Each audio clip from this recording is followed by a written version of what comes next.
तो प्यारे बच्चों, आज हम क्लास सेकंड साइंस में से चैप्टर नंबर 5 को लेंगे और इसको आज हम डिस्कस करेंगे। ठीक है, आज हम पढ़ेंगे एयर और विंड के बारे में, है ना। आपको पता है जो हवा है वो हर तरफ, चारों तरफ हमारे इर्द गिर्द जो है वो क्या है, वो हवा है। ठीक है, एयर और विंड में लास्ट में आप मुझे फर्क बताओगे, एयर क्या है और विंड क्या है। पहले हम इसको पढ़ेंगे डिटेल में, उसके बाद आपसे ही पूछूंगा मैं एयर और विंड में फर्क क्या है। ठीक है, जो एयर है ये प्रेजेंट होती है एवरीवेयर, मतलब हवा हर तरफ प्रेजेंट है। All living things need air to breathe. हर जानदार चीज को हवा की जरूरत पड़ती है और वो हवा को ब्रीथ करता है, हवा को वो लेता है। ठीक, there can be no life on the earth without air. हवा के बिना जिंदगी होगी ही नहीं इस जिंदगी में। हम हवा के बगैर जिंदा नहीं रह सकते। हवा हमारी जान है। ठीक है, वी कैन नॉट सी और touch air but we can feel it. हम हवा को नहीं तो टच कर सकते हैं, नहीं हम इसको देख सकते, लेकिन हम इसको महसूस कर सकते हैं। ठीक है, एयर हैज वाटर वेपर्स। ठीक है, वाटर वेपर का सिंपल में आप मतलब समझना, मान लो आपने किसी बर्तन में पानी लिया। ठीक है, अब आपने क्या किया, उस बर्तन में पानी रखा है, आपने उसको चूल्हे पे रखा, आपने आग जलाई। आग जलाने के बाद कुछ टाइम के बाद देखोगे आप उस बर्तन में से एक भाप जैसा निकलेगा, एक स्टीम निकलेगा। ठीक है, तो उस स्टीम को कहा जाता है वाटर वेपर। ठीक है, वाटर वेपर जो है ये गैसियस फॉर्म है वाटर की। वाटर की 3 फॉर्म होती है, सॉलिड, लिक्विड, गैस। सॉलिड हो गई बर्फ, लिक्विड हो गया पानी, और गैस हो गया water vapours. Water vapours from lakes, rivers and seas goes into air. आपको पता है जमीन जो है थोड़ी गर्म होती है, तो गर्म होने की वजह से जो लेक्स या रिवर या सीज जो है वो क्या जनरेट करते हैं, वो जनरेट करते हैं वाटर वेपर्स। और वो वाटर वेपर्स कहां चले जाते हैं, वो चले जाते हैं ऊपर हवा में। ठीक, where does the water go, ये पानी कहां जाता है, when you put wet clothes in the sun. अगर आप गीले कपड़े सुखाने रखते हो तो वो पानी कहां जाता है, गीले कपड़ों में से कहां जाता है। या put some ice cubes in a dry glass. Dry glass है, उसमें आप आइस क्यूब्स रख लोगे, उसके बाद कुछ टाइम के बाद देखोगे आप वो आइस क्यूब्स जो हैं वो पिघल जाएंगे, जो कपड़े हैं वो सूख जाएंगे। इसका क्या मतलब है, इसका यही मतलब है कि जो इनसे वाटर निकलता है वो वाटर वेपर की फॉर्म में निकलता है। किसकी फॉर्म में निकलता है, वाटर वेपर की फॉर्म में निकलता है, और वो ऊपर हवा के साथ मिल जाता है। It is water vapour from air collected on it after cooling. ठीक है, the water vapour changes back into water. ये वाटर वेपर बैक वाटर में चेंज हो जाता है। Dew drops in winter are formed in this manner. इसी तरह से जो ड्यू ड्रॉप्स है विंटर में वो इसी मैनर से बनती है। अब देखिए हवा में क्या क्या होता है, हवा में क्या क्या, हवा air is a mixture of various components. अब हवा में क्या क्या है, हवा में स्मोक होता है, हवा में डस्ट होता है, हवा में जर्म्स होते हैं।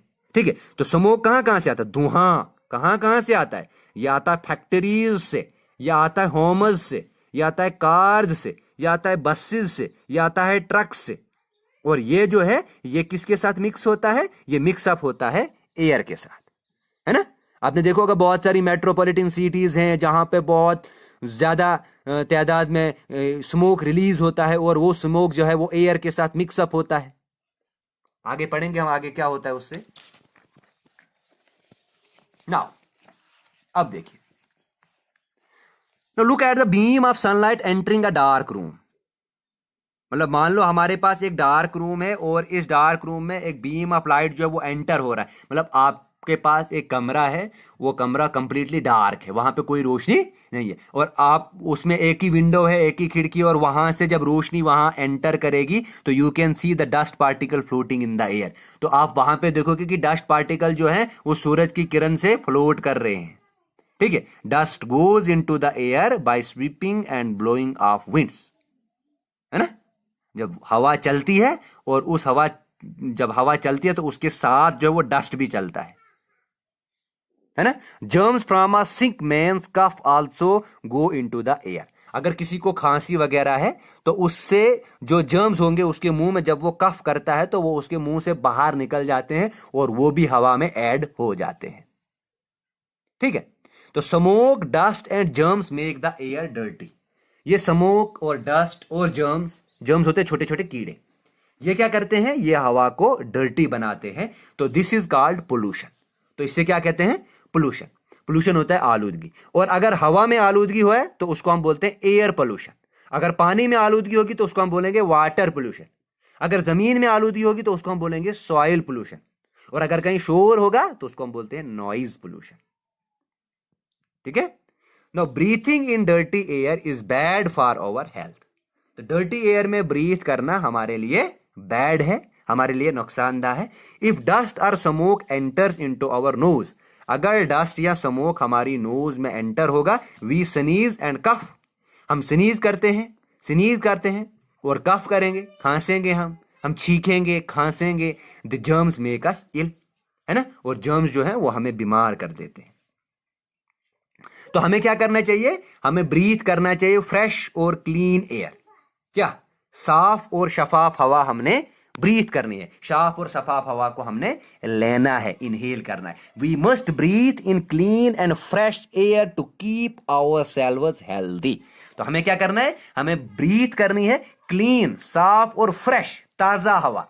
ठीक है, और जब हम साफ और ताजा हवा लेंगे तो हमारी बॉडी जो है वो फिट होगी, हम हेल्दी होंगे, हम अपने आप को कंफर्टेबल महसूस करेंगे। तो green plant make the air fresh and clean, है ना। तो हवा को कौन फ्रेश और क्लीन बनाता है, वो सिर्फ और सिर्फ पौधे बनाते हैं। लेकिन कैसे पौधे, हरे पौधे। ठीक है, so grow green plants near our homes. तो हमें क्या करना चाहिए, हमें अपने घर के इर्द गिर्द ग्रीन प्लांट्स, ग्रीनरी डेवलप करनी है, ग्रीन प्लांट्स को वहां पे लगाना है, उनको वहां पे हमने बढ़ाना है। ठीक है, तो हमेशा जब भी खेलते हो ना, तो हमेशा खेलना किसी गली वगैरह में नहीं खेलना चाहिए, हमेशा खेलना है तो खेलना कहाँ है, ओपन फील्ड में खेलना चाहिए। ठीक है, कीप विंडो ओपन, तो अपने अपने घर के विंडो ओपन रखने हैं ताकि वहां से फ्रेश एयर एंटर हो जाए। Do not cover your face when you sleep, जब आप सोते हो तो अपना फेस जो है वो कवर नहीं करना चाहिए। ठीक है, तो अब हम पढ़ते हैं विंड। एयर समझ आया, अब हम विंड पढ़ते हैं। Air moves from one place to another, हवा एक जगह से दूसरी जगह चलती है। मूविंग एयर, जो हवा चलती है उससे कहा जाता है विंड। ठीक है, आपको तो यहीं पे पता चल गया। Wind has direction and speed, wind की डायरेक्शन होती है, या तो ये नॉर्थ से लेकर साउथ के लिए चलेगी, है ना। विंड की डायरेक्शन है, या ये मतलब ईस्ट से ले, ईस्ट वेस्ट आ गया, या नॉर्थ या साउथ, ये डायरेक्शन है। या ईस्ट वेस्ट चलेगी, या वेस्ट ईस्ट चलेगी, या नॉर्थ साउथ चलेगी, या साउथ या नॉर्थ चलेगी। और इसकी कोई स्पीड भी होती है, और इसकी स्पीड को रिकॉर्ड भी किया जाता है। ठीक है, now hold a ribbon high up in the air, मान लो आप अपनी रिबन जो है ऊपर एयर में रखो, it moves in the direction of the wind. या आप सिंपल में बैलून ले लो, बैलून में हवा भर दो और उसके बाद उसको ऊपर मतलब रख लो हवा एयर में, तो आप देखना वो बैलून वहीं की तरफ मुड़ेगा जहां की तरफ विंड जाती है। या आप ये एग्जांपल आप पंखे के साथ भी रख सकते हो। आपने पंखा बनाया, है ना, पतंग बनाया आपने, और उस पतंग को आपने हवा में रखा, और वो उसी डायरेक्शन में मूव करेगा जिस डायरेक्शन में विंड चलती होगी। ठीक है, the direction of wind is the direction in which the wind blows. तो जिस डायरेक्शन में विंड चलती है वही उसकी डायरेक्शन है ना। एट एयरपोर्ट्स, अगर आपने एयरपोर्ट्स में देखा होगा, we find direction of wind by weather clock. तो एयरपोर्ट में एक वेदर क्लॉक होती है और उसकी वजह से हम विंड की डायरेक्शन को विंड की डायरेक्शन को जानते हैं। We measure speed of wind, है ना। तो हमने बोला था ना, मैंने पहले बोला था आपको कि हम विंड की स्पीड को मेजर करते हैं। और किससे मेजर करते हैं, हम उसको करते हैं मेजर एनीमोमीटर से। किससे, इसको हम मेजर किससे करते हैं, विंड को मेजर किया जाता है एनीमोमीटर से। ठीक है, तो ये यहां पे देखो आप, ये यहां पे एनीमोमीटर आ गया, ये वेदर क्लॉक है जो एयरपोर्ट पे लगी होती है। तो आपने रिबन होल्ड किया है एयर में, तो ये उसी डायरेक्शन में मूव कर रहा है जिस डायरेक्शन में विंड मूव कर रही है। ठीक है, now slow and gentle wind are called a breeze. Slow जो आहिस्ता चलेगी, और जेंटल मतलब बहुत सुनहरी जो हवा होगी उसको हम बोलते हैं ब्रीज। क्या बोलते हैं उसको? ब्रीज। तो breeze makes the clothes and leave flutter, it help us in flying a kite and winnowing. ठीक है, तो ये ब्रीज जो है ये पतंग को उड़ने में मदद करती है। ठीक है, air can be squeezed into empty space, है ना। अगर कहीं पे खाली स्पेस है तो वहां पे हवा को भरा जा सकता है। ठीक है, जैसे अगर आपका टायर पंचर हो गया आपके इस बाईसाइकिल का, तो आप उसको हवा वहां पे भर सकती है। बैलून है, बैलून में हवा भर सकते हैं। ठीक है, आई बात समझ? बसेस वगैरह में जो टायर्स होते हैं उनमें भी हवा भरी जाती है। A little faster winds helps gliders and boats to move. जो बोट्स वगैरह होती हैं तो वो भी विंड की मदद से ही चलती हैं। Strong winds help in running wind mills. अगर तेज हवाएं होंगी, तेज हवाओं से विंड मिल जो है वो रन करती है। यहां पे देख रहे हो आप, ये विंड मिल है। जब ज्यादा तेज हवा होगी तो ये विंड मिल जो है ये चलेगा और यहां से एनर्जी जनरेट होती है, यहां से एनर्जी निकलती है। The wind carry small and light seeds to one place to another. जो विंड है वो छोटे छोटे सीड्स को एक जगह से दूसरी जगह लेने में मदद करती है। Plants then grow at far off place. Plant जो है वो ग्रो करते हैं एट फार ऑफ प्लेस।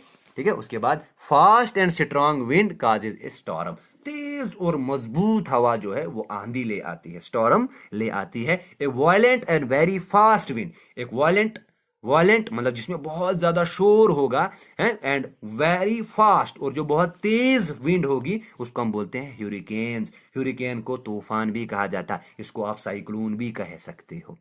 ठीक है, storm and hurricane cause damage to, ये हमारी क्रॉप को नुकसान पहुंचाता है। हम दरख्त इससे गिर जाते हैं और जो कच्चा हाउस होगा वो भी इससे गिर जाता है। It can make boats and ship sink into the sea.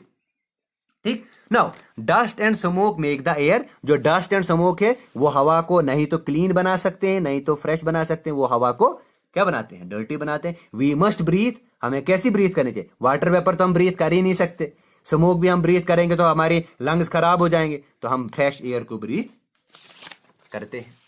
ठीक है, नाउ नेक्स्ट है plants make the air.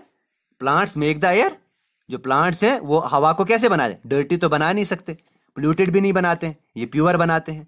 Fast and strong wind, fast and strong moving air is called, fast और स्ट्रॉन्ग होगी तो उसको स्टॉर्म कहा जाता है। Cooling converts water vapour into, जो कूलिंग है वो वाटर वेपर को वाटर में कन्वर्ट करता है। ठीक है, आई बात समझ? बाकी जो है आपको व्हाट्सएप किया जाएगा।